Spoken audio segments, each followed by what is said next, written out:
The whole direction of the company based on the decision making of the soul of the company, which is the business owner, which is the entrepreneur. How peace, balance, and purpose come to play a part, because a lot of time what I observe is entrepreneur will choose to sacrifice themselves because it's their business, it's like in their blood, so they rather sacrifice themselves, or maybe that is the only way they know. So based on your experience or what you advocate, how are you dealing with these different? I feel it's a good question. If I see a lot of entrepreneurs going through self-worth issue, really about either all this self-worth issue led them to either not be able to make good decisions, or let them being trapped in the world of obligation, trying to prove to the world that they are good enough, trying to get approval, get attention, get validation from their parents, maybe from the world, from the society, maybe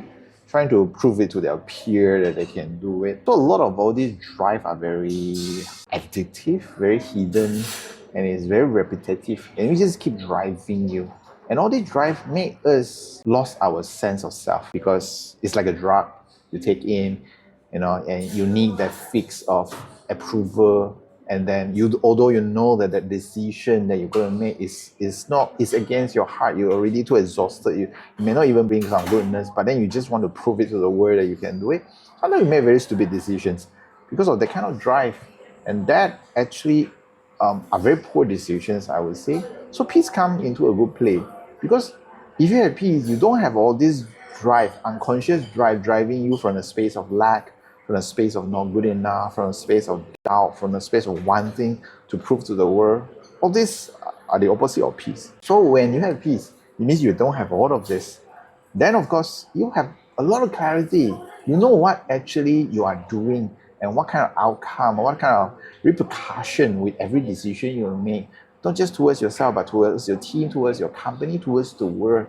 And that clarity leads to a lot of good decisions that can bring goodness to many people. That of course includes you. So if you don't have that peace, you'll be driven emotionally by all this haunting past of emotional needs that are unmet need.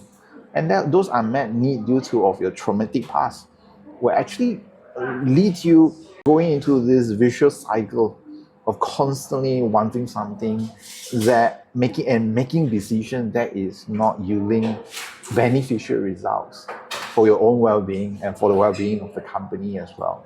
So I see that in many organizations, because especially as a business owner, decisions making, the whole direction of the company are based on the decision making of the soul of the company, which is the business owner, which is the entrepreneur.